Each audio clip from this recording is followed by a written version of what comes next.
This bill is anti-Semitic, it's Islamaphobic, and it's anti-Christian. And why is it that Albo is trying to tell Islam what it believes? So we're here for the misinformation bill. And one thing that Albo is really freaking out about is the fact that a lot of these southwestern Sydney suburbs and seats and western Melbourne seats are heavily Muslim. To the Muslims listening, ahlan wa sahlan, I have a message for you about your Quran and how the misinformation bill will actually see the Quran as a violation. Exactly. And by the way, before the Muslims freak out, I'm about to do Christianity and Judaism, so hang in there. A Muslim friend of mine who appeared on my podcast, the Ark podcast, Moe Sari, he sent me this verse. He said, Joel, I'm a little bit concerned about this bill, especially the part about where harm is defined as including harm to public confidence in the banking system or financial markets. You see, Joel, a lot of Muslim scholars make the point that we're not allowed to do interest. We're not allowed to. And here's the verse from the Quran, which I've got right here, by the way. So the verse comes from Surah Al-Barakah, Ayat 275. It's right here in front of me. Those who consume interest cannot stand on the day of resurrection, except as one stands who is being beaten by Satan into insanity.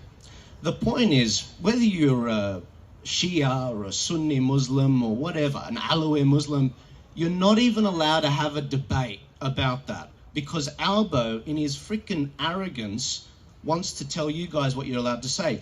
That violates the bill, because harm is defined as harming public confidence in the banking system or the financial markets. Christianity, how does Christianity violate it? Remember Israel Folau? This is the verse he said. And this is one that is vilifying a community. Corinthians 6, verse 9 to 10, meanwhile, says, do you not know that unrighteousness will not inherit the kingdom of God? Neither fornicators, idolaters, adulterers, homosexuals, sodomites, nor thieves, nor covetous, nor drunkards, nor revilers, nor extortioners will inherit the kingdom of God. That is vilifying someone's sexual orientation. Gone. Muslims gone, Christians gone. What about the Jews? Exodus 32, 9 to 14. God in the Old Testament talking about the Jewish people. I have seen these people, the Lord said to Moses, and they are a stiff-necked people.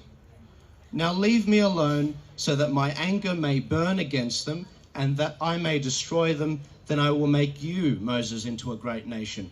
That's another violation, vilifying an ethnic group. So this bill is anti-Semitic, it's Islamaphobic, and it's anti-Christian. So to all the Muslim groups in these areas that are fielding candidates against Labour seats that Albo is freaking out about, Muslim Votes Matters and the Muslim Vote, these are two groups. Why haven't you spoken up about this bill yet? It's Islamaphobic. You have an obligation to defend the people that you're saying you're trying to get elected. And by the way, I'm a Christian, I'm a Middle Eastern Christian. Why aren't you speaking up on this? And why is it that Albo is trying to tell Islam what it believes? Speak now or forever hold your peace. And to everyone that's come out here, if you haven't yet made a submission, if you haven't yet signed a petition, go online. I'm doing a petition at tpaust.com.au, but the number one thing you can do is directly go to the website, make a submission yourself, get your friends, get your family to do it.